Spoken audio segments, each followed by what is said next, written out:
Hey guys, Missing Pixel here. I wanted to review Parking Garage Rally Circuit, but I had a thought. Why don't we make this video a little bit more special? Why don't we take a look at 3 newly released retro racing games, with the help of my trusty old CRT of course. Let's go! Parking Garage Rally Circuit was created by a single dev called Tim, known online as Wallaber, who you may know from his rather popular game Jellycar. The game makes a really awesome first impression, asking you how you'd like the game to look. Do you want a more authentic 4x3 experience, or go widescreen? Do you want the render distance to be more console-like, arcade-like, or unlimited? In the settings, you can also enable CRT scanlines and even increase the render resolution, making the game look less like a Sega Saturn game and more like an arcade title. I absolutely love the attention to detail in creating a genuinely impressive replication of the way that 5th generation games looked, and for the ability to scale it up, to make the game look like it would belong on a Model 3 cabinet. Even the menus themselves look authentic. The settings menu looks like an arcade service menu, and the American chrome word art with the vertically scrolling blue background with the darkened out logos is quintessentially Sega of the time. The game's premise revolves around you drifting in parking lots around America. Think Mario Kart, where you have to spin up a drift boost, and the longer you hold it, the better the boost is. That's what this game is in essence, and that's awesome, since the drift mechanic is one of the best things about Mario Kart. There are 8 different tracks and 3 car classes, resulting in 24 races for you to complete. If I keep talking about graphical callbacks to earlier consoles and arcade titles, I'll be here forever.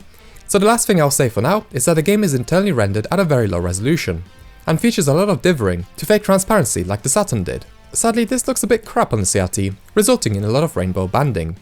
If the dev is watching at all, can I suggest a feature? Can you let us turn off the dithering and replace it with a solid black block? Thank you. Anyway, back to the gameplay. The drifting feels incredibly tight and satisfying, and it's a blast to zip zoom, trying to combo as many drift boosts as I can to get ahead of the invisible enemies. Once you beat the stages, you can also replay them with human ghost cars, as opposed to the bronze, silver and gold ones, which is neat. If I had to make one complaint about the racing, the physics are good about 85% of the time, but sometimes your car will randomly flip, or the boost will make you fly, which in return ruins your run.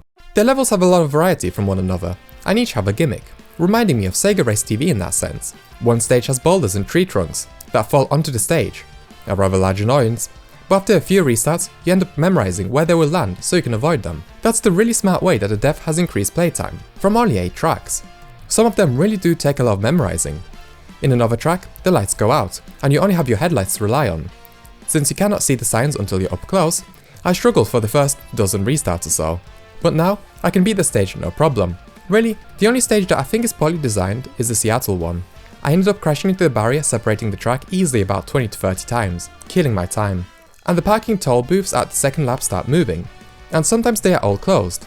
If you don't have enough speed, you cannot drive straight through them. Really annoying. The music is also really nice, but by default the game is extremely quiet, and I genuinely couldn't hear the music throughout my playthrough. They're not retro as such, but they are incredibly charming in their own way. In fact, the whole game is charming, and I really do hope that the dev releases more tracks in the future, because it was so incredibly fun to play through. If you decide to pick up the game, expect to be crap at it for the first hour or so. The faster cars make the game easier, and by that point, you will have mastered the tracks. And again, if the dev is watching, I hope that the game makes its way to more platforms. I don't think Godot supports the Switch, but this game would certainly be really fun to play on mobile. The next 2 racing games I want to showcase are Old School Rally and Shakedown Rally. They're both rally racing games, inspired by the PS1 and the old school Colin McRae rally games on said system. Let's start with Shakedown Rally, which at the moment is more so of a tech demo for the creator's handmade game engine. It's impressive that this isn't a modern game engine pretending to be retro with shaders and filters. This is basically written from scratch to be a tiny, basic engine. The game is very much incomplete, so there's no point talking about its flaws, so instead, I just want to showcase the variety of different maps that this game has. They're all very long and varied in design, and while maybe the render distance is a bit too high for a PS1 title, it does otherwise look very authentic on my CRT, and I would say is the preferred way to play this game. Let's move on to Old School Rally then. It has all the basics of a proper rally game. We have some of the most iconic rally cars on display, albeit of course without the manufacturer names. Soon, we'll also be receiving workshop spot for custom liveries.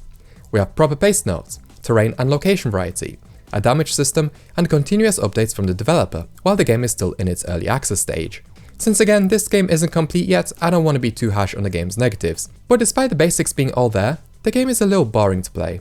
The game's handling is very forgiving, which means that I can zone out while rallying, and if you do zone out, the default brake sensitivity is so high it will stop your car dead in its tracks, though the dev has told me that they've added an option to decrease this. Lastly, graphics wise, like Shakedown Rally, the render distance is slightly higher than expected for a PS1 title, but if the developer was to add a texture smoothing option, I think you could get away with fooling someone into thinking that this is a 3DFX title. So again, I highly recommend playing this title on a CRT if you have one, because the difference a lower resolution and natural smoothing makes to making this game feel old is high. What I want to say about Old School Rally and Parking Garage Rally Circuit is that they cost less than £10. Being serious for a second, economics are currently effed. You cannot buy anything for a single pound anymore. Modern AAA games cost between £60 to £70.